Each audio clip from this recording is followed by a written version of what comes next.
안녕하세요. 다니쌤입니다. 오늘 소개시켜드릴 강의는요, 박주간 강사님의 성공한 부부, 실패한 부부, 부부 행복 시크릿입니다. 자, 이 전체 강의 중에서 오늘은요, 평생 부부싸움 하지 않고 사는 13가지 비결에 대해서 강의를 보여드리겠습니다.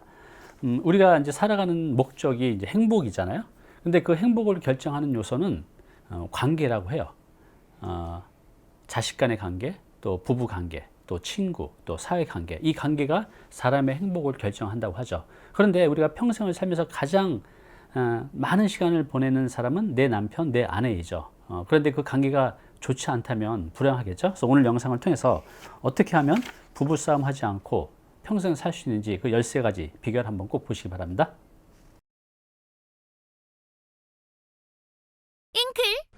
안녕하세요. 비전꿈대학의 박주간 박사입니다. 여러분 반갑습니다.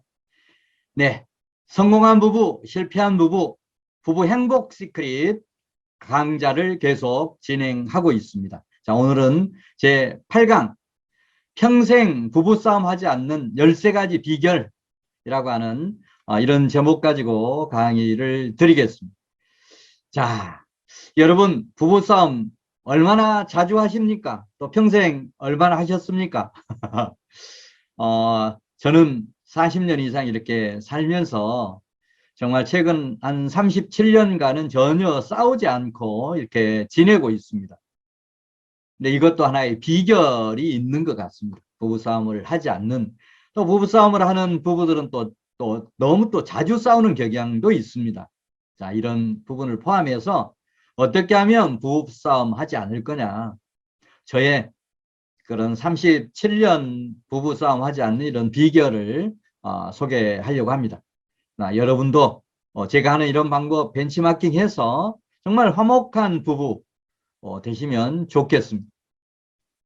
자, 강의 제목은 왜 우리가 부부싸움을 해서는 안 되는지 한 5가지 이유를 한번 살펴보고, 그 다음에 이제 부부싸움을 하지 않는 13가지 비결 어떤 것들이 있는지 소개해 드리겠습니다. 여러분 이 강의 중단하지 마시고 끝까지 특히 대학 노트에 메모해 가시면서 꼭 들으시면 좋겠습니다.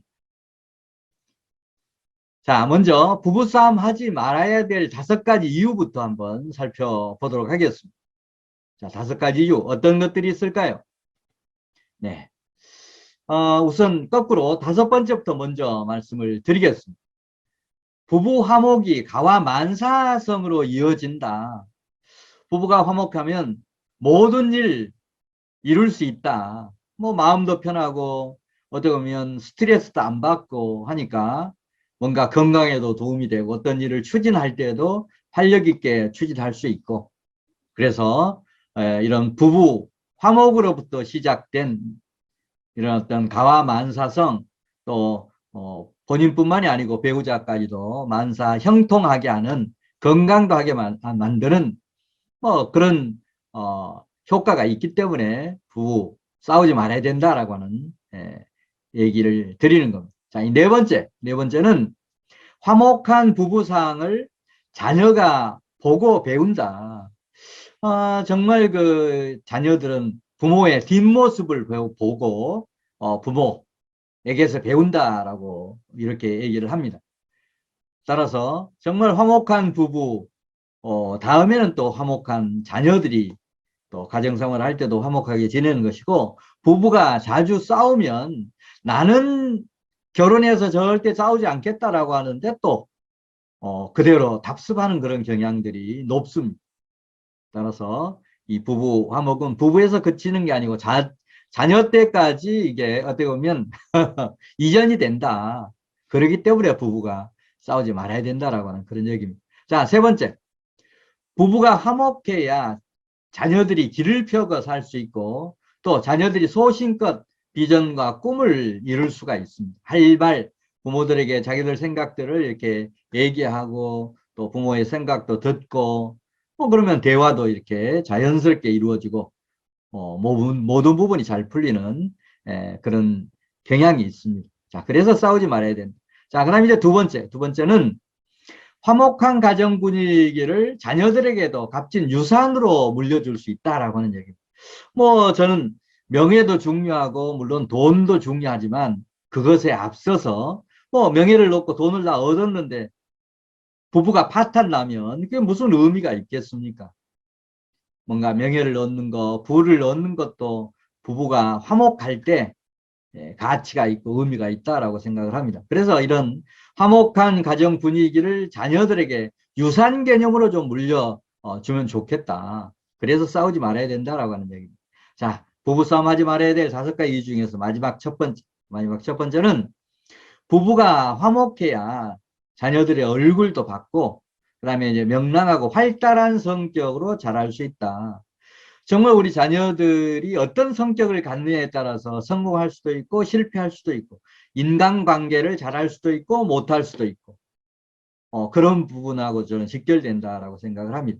따라서 부모의 화목이 자녀들의 얼굴을 밝게 하고 명랑한 또 활달한 성격으로 자랄 수 있도록 도와준다.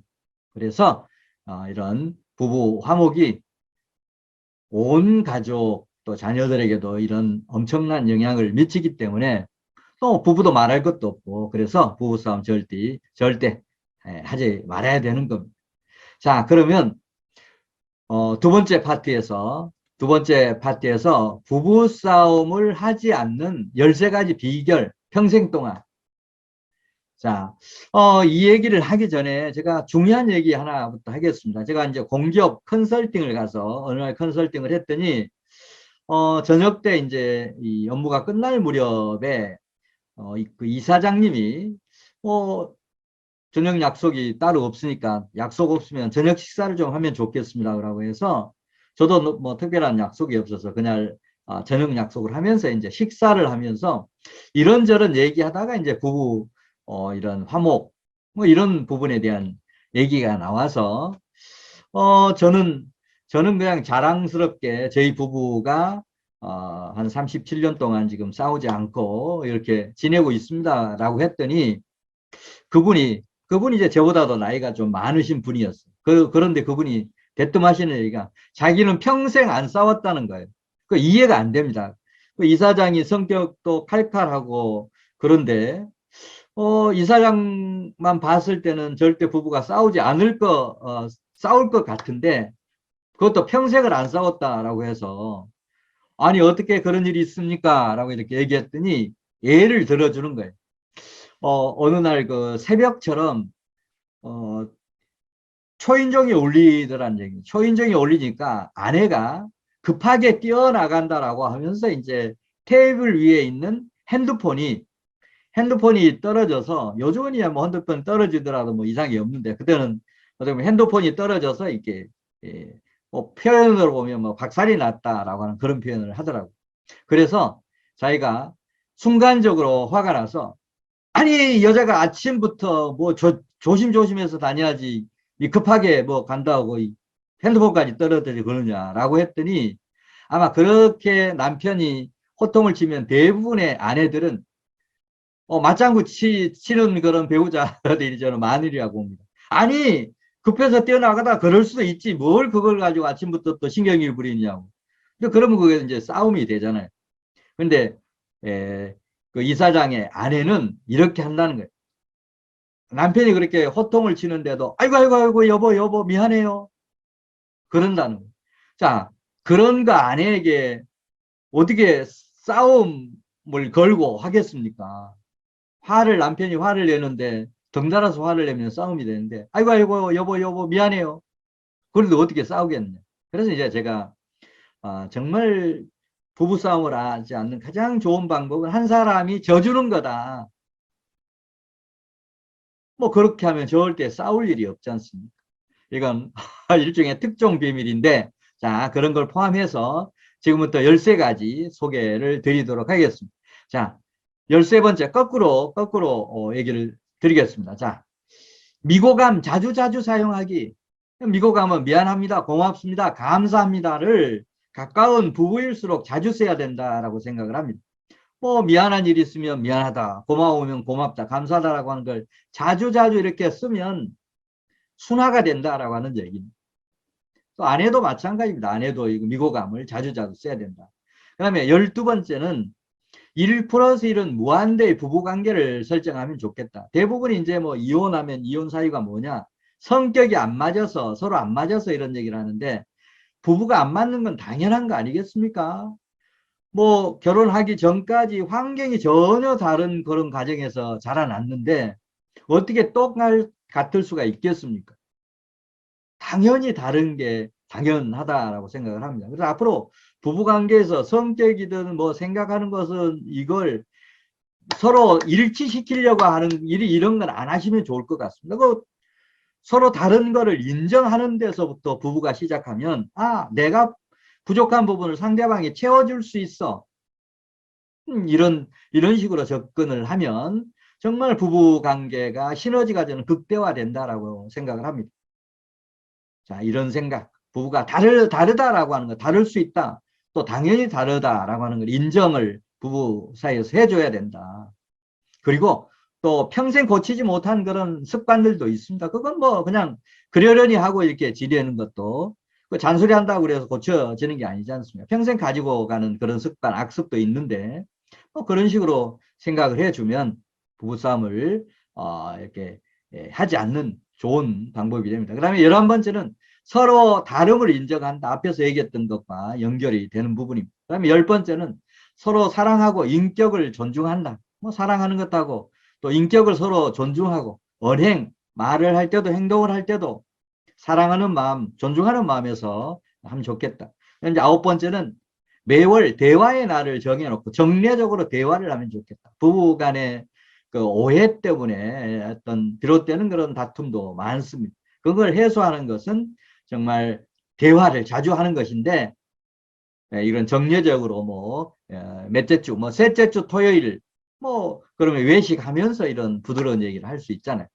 이렇게 미리 날짜를 정해놓고 정례적으로 대화를 해라. 자, 그 다음에 이제 8번째는 부부간에는 절대 거짓말이 해서는 안 된다. 정말 부부간에 신뢰가 무너지면 아무것도 안 됩니다. 정말 대신 정말 우리 남편은, 우리 아내는 정말 뭐 믿을 수 있어, 나에게 거짓말 안 해라고 하는 이런 믿음이 뿌리 내려 있다라고 하면 어떤 일이든지 참고 인내할 수 있을 겁니다. 그다음 이제 7번째, 서로가 어린아이 다루듯이 잔소리하지 말아라.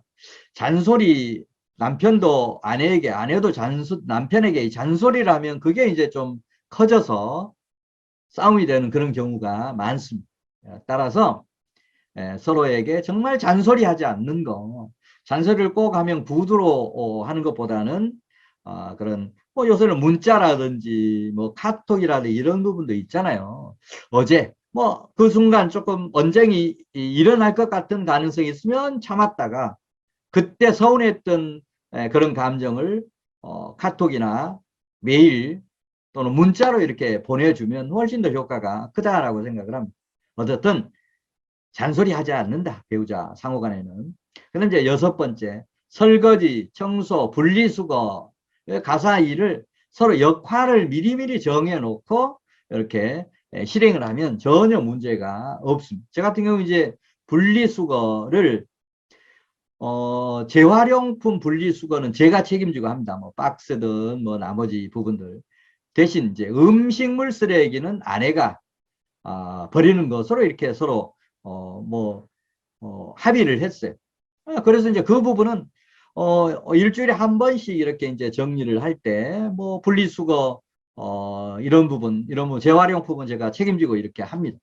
그 다음에 이제 음식물 쓰레기는 뭐 아내가 이렇게 해요. 뭐 이런 식으로 요일별로 이런 설거지나 청소 이런 부분을 서로 이렇게 분담해서 이렇게 하시고 그 분담한 거 책임지고 이렇게 하시면 다툼이 없어집니다. 자, 그 다음에 이제 자녀 문제 가지고도 다투는 경우가 많은데, 자녀 문제는 해답이 엄마 생각, 아빠 생각이 중요한 게 아니고 자녀들의 생각이 중요하기 때문에 자녀들의 의견을 물어서 자녀들 의견대로 쫓아가면 큰 문제가 없습니다. 그거를 자녀를 소유물로 생각하면서 부모가 모든 거 의사결정, 뭐 학과 선택하는 거라든지 배우자 선택하는 것까지를 관여하는 거 정말 저는 잘못됐다라고 생각을 합니다. 절대 그런 전공이라든지 배우자를 선택하는 것은 전적으로 자녀들에게 맡기는 게 원칙이라고 생각을 합니다. 자, 그다음 이제 네 번째, 경제적 자유 실현을 위해서 함께 노력하기. 이제 경제가 좀 어려워서, 가정 형편이 어려워서 싸운 그런 돈 때문에 싸우는 경우들도 많습니다. 자, 그래서 이런 부분은 젊어서, 한 살이라도 젊어서 힘을 합해서 무작정 열심히만 하면 나중에 돈도 벌 수 있어. 그건 아닌 것 같습니다. 제 경험으로 보면 뭔가 돈을 버는 것도, 그다음에 재산을 모으는 것도 뭐 목표가 뚜렷해야 되고, 목표를 세웠으면 그 목표대로 철저하게 실행하고 주기적으로 피드백하고 평가를 해봐야만 이룰 수 있는 그런 것이 돈 버는 거고, 경제적 자유를 실현하는 방법입니다. 따라서 이 부분은 돈 때문에 하는 것은, 내가 열심히 하고 아내가 또 남편이 열심히 하는데도 안 되는 부분 가지고 잔소리하고 싸워봐야 뭐 아무 의미가 없지 않습니까? 이건 서로 힘을 합해서 경제 문제는 해결을 해야 된다. 자, 그 다음에 이제 나머지 세 가지, 평생 부부싸움 하지 않는 13가지 비결 중에 세 번째, 서로에게 책 잡히는 일 하지 않기. 저는 신혼 처녀 총각들 결혼할 때 줄에도 많이 섭니다만, 줄에 설 때 꼭 얘기하는 부분이 바로 이 부분. 남편들에게 특히 얘기합니다. 절대 아내에게 책 잡히는 일 하지 말아라. 뭐 책 잡히는 일 여러 가지 있을 겁니다. 뭔가 거짓말을 해서 뭐 책 잡히는 그런 경우, 그 다음에 상여금이나 이런 부분을 우리가 흔히 표현하는 대로 그냥 쓰면 꼬불 쳐서 숨겨서 하는 그런 부분, 또 신뢰, 거짓말을 해서 일어나는 이런 부분들 절대 해서는 안 된다. 그런데 이제 두 번째는, 크로스로 이게 시댁과 처갓집을 챙기면 좋습니다. 처갓집은 남편이, 또 시댁은 아내가 뭐 명절 때 용돈 보내주고 제사비 보내주고 하는 거를 이렇게 크로스로 이렇게 하면 서로가 고마워하고 다툼도 줄어듭니다. 자, 그다음 이제 마지막 첫 번째, 이거 중요한 얘기입니다. 남편에게 절대 명령어를 사용해서는 안 됩니다. 청유형. 예를 들면 설거지 좀 해주세요라고 하는 것하고 설거지 좀 해주시겠습니까? 라고 하는 것하고는 전혀 다르지 않습니다. 이것 좀 해주세요 하는 것은 명령형이지만, 해주시겠습니까? 라고 하는 것은 상대방의 청유하고 의사를 묻는 것이니까 이게 전적으로 표현이 틀립니다. 교양 있는 사람들이 주로 쓰는 표현이 바로 명령형이 아니고 청유형입니다. 부부 사이에도 절대 명령형으로 어떤 걸 부탁해서는 안 됩니다. 청유형으로 해주시겠습니까? 해주실래요? 이런 표현을 쓰시면 싸움을 거의 줄일 수 있으리라고 생각을 합니다. 자, 오늘 정말 평생 부부싸움 하지 않는 13가지 어떤 비결 소개를 드렸는데, 이 강의를 들은 수강생 여러분, 다짐하고 실천해야 될 사항, 부부가 화목하면 가정 분위기가 살고, 부부가 또 화목하면 자녀의 비전 꿈이 이루어집니다. 가와 만사성만 된다라고 하면 무엇이든지 못할 일이 없다라고 생각합니다. 자, 그런 의미에서 여러분 부부, 특히 온 가족이 가와 만사성 할 수 있도록 정말 인내하고 대화하는 여러분 부부가 되었으면 좋겠습니다. 네, 오늘 부부싸움 하지 않는 13가지 비결 말씀을 드렸고, 다음 9강에서는 행복한 부부, 이런 성관계를 잘하기 위한 꿀팁 10가지 소개하는 시간을 갖도록 하겠습니다. 우리가 부부간에도 정말 속궁합이 맞는 거 매우 중요하다라고 생각을 합니다. 그런 속궁합을 맞추기 위해서 또 어떻게 해야 되느냐, 제 체험을 포함해서 10가지 꿀팁을 드리겠습니다. 자, 9강도 빠짐없이 수강하시면 좋겠습니다. 네, 9강에서 뵙겠습니다. 감사합니다.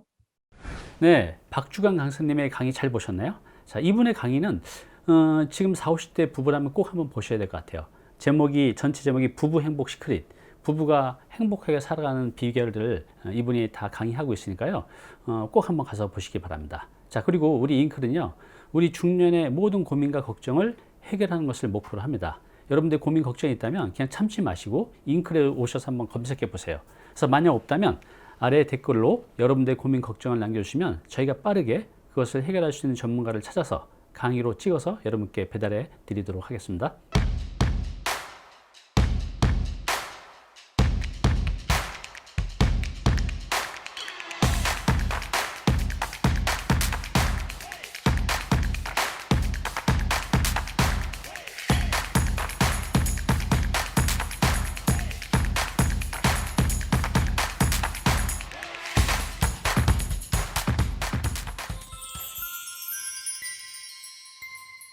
네, 오늘 정보 도움이 좀 되셨나요? 앞으로 이런 정보 계속 받아보실 분은요, 여기 구독 부탁드리고요. 그 다음에 오른쪽은 제가 추천하는 영상입니다. 꼭 한번 보시기 바랍니다.